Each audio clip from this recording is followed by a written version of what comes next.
You know what they say, sun's out, guns out. Ah. Yeah, never mind. It's cloudy. Today I am giving you 4 off-ice agility drills to help you beat the pass on your feet. Welcome back to Goalie Training Pro TV. Today we are talking about agility, which is, and there's a very big truck just over there doing something, so maybe there'll be some truck noises, but agility is the ability for you to move your body in space with speed and precision. That's how I define it anyway. If you have a different definition, that's okay too. And we are going to use a controversial tool today to train your agility. We are going to use a agility ladder. I'll explain to you why this simple tool raises the ire of strength and skill coaches around the world. At the end of the video, I'll also chime in and give you my opinion on it.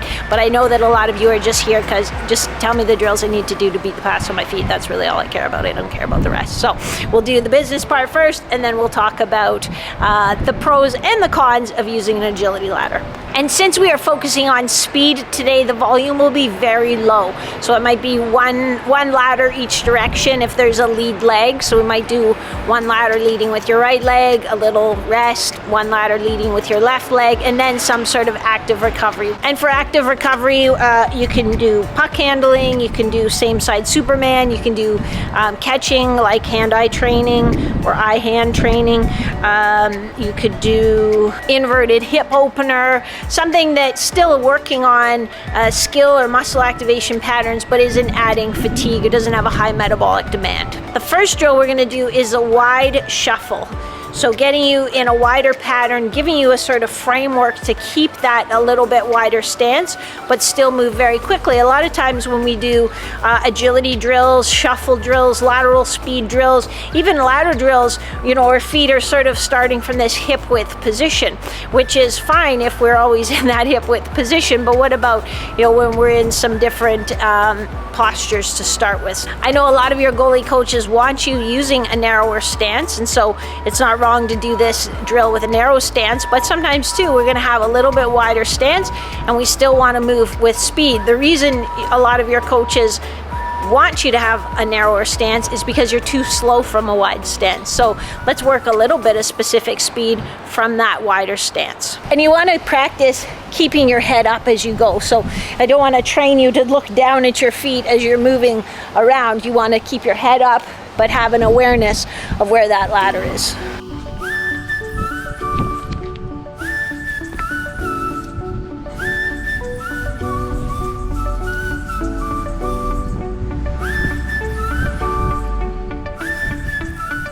So we're going to start by straddling one full square in the ladder. So normally we would start like this, or even 2 feet in the same square.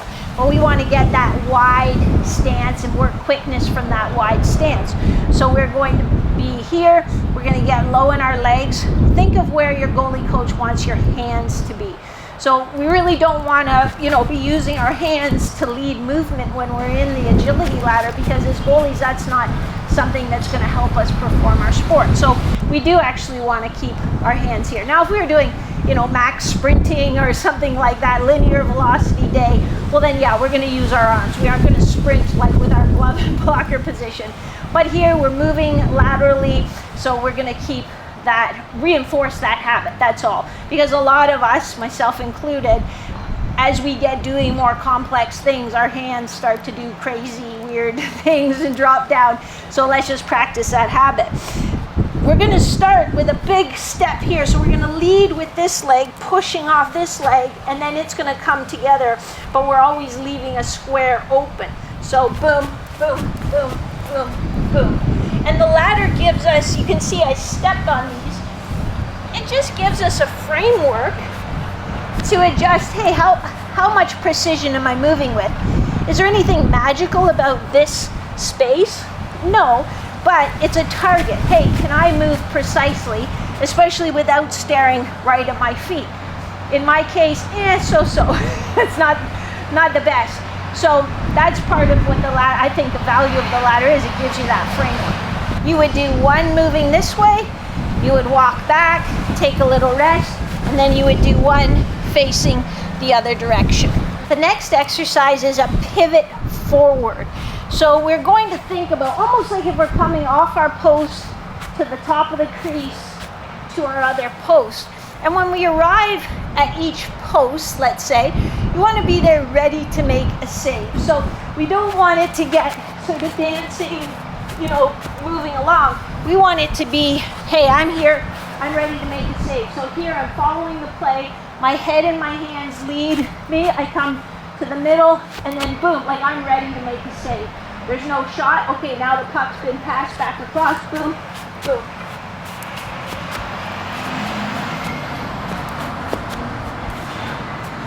So what I'm emphasizing on that one is getting that initial push. So from here, being explosive with a quick, powerful push. Not having a big wind up or shifting into it, but just boom, that idea of that 1-inch punch, being very quick to apply the power. Then we can do the same pattern, just working backwards. So we're really just trying to increase our vocabulary of movement. So sometimes we'll progress forward, sometimes we're regressing.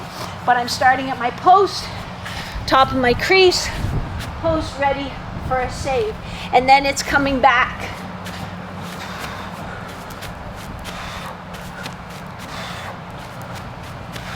And as I come across, I very quickly have to scan too. Hey, where is that ladder? Where am I situated in space? Just like going forward, emphasis is on that quick initiation. No wasted movements, just quick, powerful push. Get there, be ready for a save. And the last one I'm going to give you today is a pivot to a lateral hop. So I'm going to pivot, I call this a pivot, boom, but then when I get here, it's like I'm following the play, top of my post, down to my post, but now there's a reverse in the play. They've, gone behind the net, or they've passed the puck across. So I need to get all the way back across in a big, powerful push. A big, powerful push this time. So we've got quick, powerful pushes combined with a big, powerful push.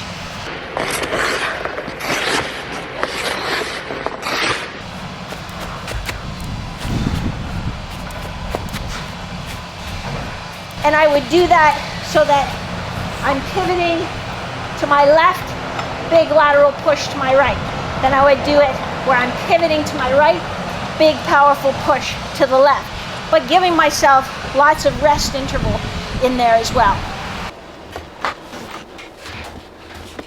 Before we get into the whole ladders are useless discussion, tell me what your experience has been. Have you used ladders in your off-ice training? Did you feel they had value?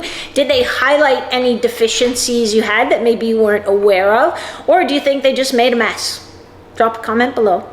Let me know what you think based on your experience. Why don't some strength coaches and skill coaches like the agility ladder? In fact, they hate the agility ladder. They say it's useless. Why is that? Well, it's because it isn't sport specific enough, I guess.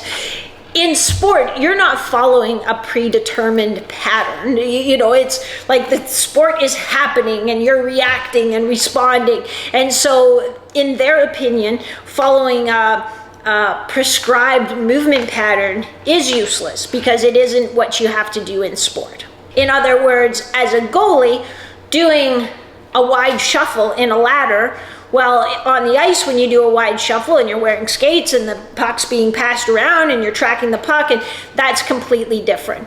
I agree that it is different, but we talked a few weeks ago about this spectrum, or this idea of good, better, best. Maybe I can't be on the ice all the time. So would the best way to do it be if my goalie coach took me through specific physical literacy drills so that I could develop that competency on the ice in full gear? Yeah, that would be great. We'd all love that, right? Like, yeah, yes, please.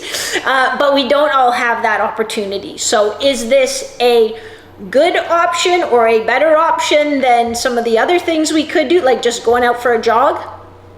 Yes, it probably is if we're trying to improve our physical literacy. And it's a little bit funny that, you know, some of the argument is that, well, it's not exactly like the sport. Because when you look at athletes who've grown up playing multiple sports and then they excel in one sport, a lot of times they attribute some of their success to the fact that they played lacrosse or ran track or played baseball. Because there is a transferability of different types of motor skills from one sport to the other, from one type of training to the sport. So why do I continue to use them in the face of some pushback, let's say? Well, I continue to use them because I still think it's a valuable tool. I think it's a valuable tool for magnifying side-to-side differences in motor skills. Perfect case in point, I was at a goalie camp, and it was elite level goalie camp, so these weren't little kids, you know, these are goalies that are playing at a high level, and we were doing just that exact pivot drill. Not even the hop, just forward pivots, and one goalie, when he was moving to his left, so pushing off his right foot, he was fine. And every time it was time to change direction, so he'd pivoting to his left, time to come back to his right, he would take a little shuffle step. He would want to lead with his right foot first. Or he would kind of want to cross over to get it. So I don't know if he was trying to lead, maybe he was trying to lead with his left foot first. He wanted to cross over, and he did it repeatedly. And so that's a motor pattern deficiency there, that he's very good, very coordinated going one direction, but going the other way, there's inefficiencies. And probably on the ice, he does something similar to that adds a little extra half step or a little hitch that makes him just that split second slower. So it magnifies those and lets us work on improving that dexterity side to side. I think it's a nice way to reinforce leading with your head and your hands. We aren't always on the ice. That's something that just isn't a natural habit, especially for those of us who started playing at a little bit older age. Maybe if you grew up playing since you were a little kid, you're like, what are you even talking about? You don't have to think about it. My head and hands are always, you know, in the perfect position.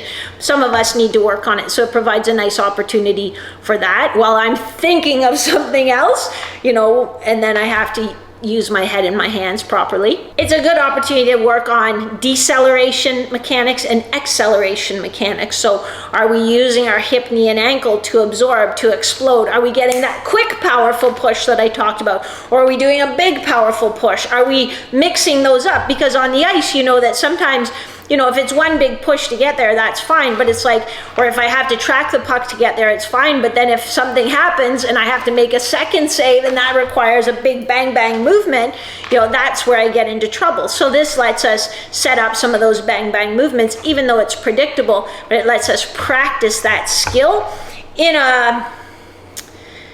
a confined environment, you know, so it's not all these other things going on, which, yes, that's where you make your bread and butter in the game. But if we're just learning, we can start with simple patterns. You saw I would land it on some of the slats and not getting that exact precision.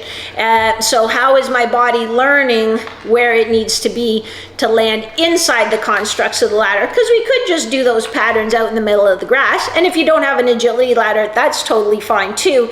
The agility ladder just gives us pattern that says, hey, this is your target. This is what you're trying to hit. It's the difference between I can go and shoot pucks in the basement, or I can shoot pucks into a net, and then I really know, yes, I'm landing where I want to land, or I'm actually not so precise there. I wholeheartedly agree that goalies need to be agile on the ice, in their gear, on skates, making decisions with other players. That is the pinnacle.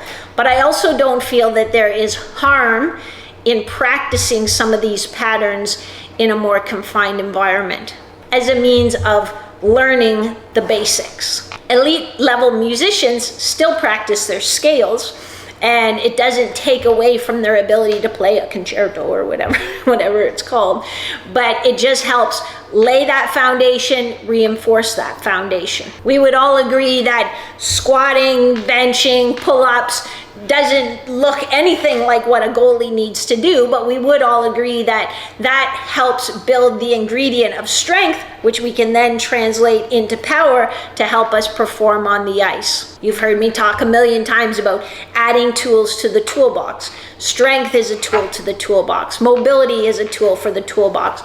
agility and physical literacy I see as tools for your toolbox. And we have all seen the Instagram videos of you know, people doing crazy things while they do the agility ladder. And I saw a video once of a goalie camp where the goalies were wearing their bottom gear, including skates, to do the agility ladder. And these were little kids. So that is not what we're talking about here. We're talking about a definite purpose.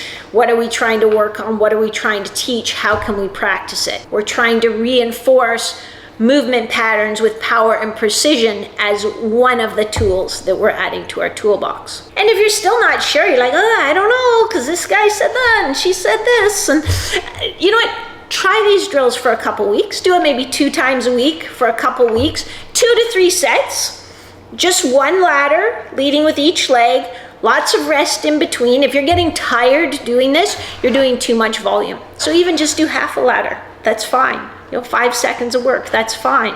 Work on it for a couple weeks, 2 times a week, and then see how you feel on the ice. Decide for yourself. Do you feel better? Are you moving quicker? Are your teammates or coaches saying, what have you been doing? Keep doing that. Then you know. If you feel like you got slower, then stop and never mind. If you don't have access to a ladder, you don't need one. You can just approximate the pattern, worst case scenario. You can draw one out in sidewalk chalk. You can tape one out in the driveway or the garage. Ask mom or dad if you are not paying the mortgage on that house, or if you're in a rental, don't do that. But you can patch one together. If you honestly just, like, I don't have anywhere I could possibly draw one in sidewalk chalk, I don't have anywhere that I could tape one down, then here's another speed workout for you. It's a little bit more plyometric based, so you can probably do that just in your own living room. You see, there are lots of ways you can develop your potential as a goalie. In some ways are more scientifically sound than others, but if you're seeing great progress and seeing great results, then who am I to argue with it, even if I might not agree with it? If you come across a strength coach, or a goalie coach for that matter, who insists their way is right and everyone else is wrong, that would be a bit of a red flag for me, because not everyone's the same. It's why even in my group program, I have 3 different streams or buckets of training program, because I know that everyone's different. So it's a matter of finding what is the right program for you. If you want to see how all that works, just click the link in the description and I'll tell you all about it. So that was fun. Thanks for coming to hang out. Thanks for coming out in the backyard. It's sort of the backyard's video debut. A year ago this time we didn't have grass. We weren't even within 2 months of having grass a year ago this time. So we're pretty proud of our little backyard to this point. Paul built the fence, did the landscaping, put up the shed. It's a pretty nice little oasis, isn't it? But if you got any value out of this video, please give me a like. It lets the YouTube know, hey, I should probably show this video to more motivated goalies. So the YouTube and I both really appreciate it. And for those of you that messaged me to let me know that you helped me make money by hitting like on the YouTube, I appreciate it. God bless you. I love you. But I don't actually make any money on the YouTube. I haven't monetized my channel. It's not how I try to make my money. Maybe I should. I just don't know enough about it. I'm just trying to put out helpful videos to you, and I don't really want to have to talk about appliances for trimming our nether regions every 5 minutes on my videos, so I'm a little scared to monetize them. But God bless you. I appreciate the like anyway. Really, it just makes me feel good. So hit the like. If you haven't subscribed already, do so. If you subscribed already, hit the bell so you know about videos before anybody else. And I will see you next week.